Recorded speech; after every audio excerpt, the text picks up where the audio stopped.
2015, I kind of jokingly tried out for a reality show called Master Chef. Yeah. And I got picked. And I got on the show and I had a very brief appearance, the whole 2 episodes. Was like, okay, that was cool to experience. And I got laid off from my job. There was a recession end of 2015. So I got given a severance package that would allow me to, at 31, try and become a chef.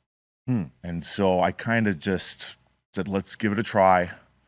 And 2018, Canada federally legalizes cannabis in October. So that April, I decided I'm going to do a cannabis pop-up dinner. And I turned my house into a restaurant, and I sell tickets through Facebook and Instagram. And the local news station hears about it, and they call me and say, would you do a story about it? And wow.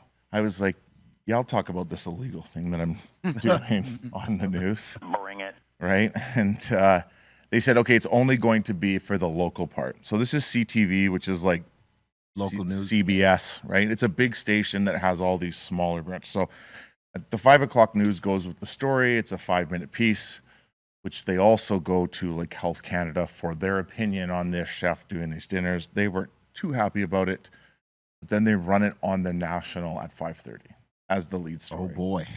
So in a matter of days, it blew up. We sold 164 tickets. So I served 164 people in our house. Wow. Over 4 days, doing 5 seatings of 12 a day, flipping the table. Damn. And, you know, from day one, we've offered individual dosing.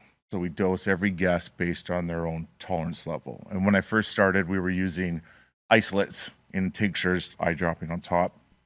After about a year, switched into using everything full spectrum, working with flower. And yeah, you know, when Canada legalized it, it gave us a great opportunity. And when I first started the Nomad Cook, I was like, it'd be cool if I could cook in Toronto, Montreal, you know, living on the West Coast. I just thought that's kind of the goal. Yeah. And then, you know, after doing that a couple times, I was like, I want to try and see if I can get down in the States. I reached out to an underground cannabis club out of New York called 20 Past 4. There was Chef Chris Cedeno who was doing it. And I just said, could I come down and be part of your guys' you know, dinner club? Yeah. They said yes. I came down. And that was like the moment that really changed everything for my philosophy when creating extractions. So Chef Chris Cedeno did not decarboxylate his flour when making his extractions. He was just putting them directly into his oils and his butters. Idiot. And so I asked him, I said, well, why are you doing this?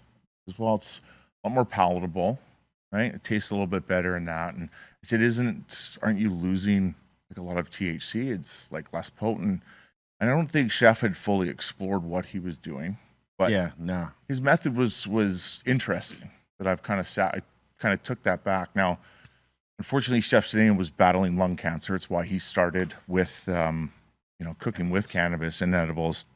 Unfortunately, a couple of years ago, we lost him. So that method that I took and really kind of dived in and started doing tests back at home, I've dubbed it the Cedeno method, and it's more of a passive decarb where you take your flour directly into your fat content, and although less potent, as long as you're staying under 200 degrees Fahrenheit, you're going to create a more full spectrum extraction. I always say to people, if you bite into the brownie or the cookie and you taste that weed plant, that's just the chlorophyll, right? That just means someone hasn't cooked it properly. Right.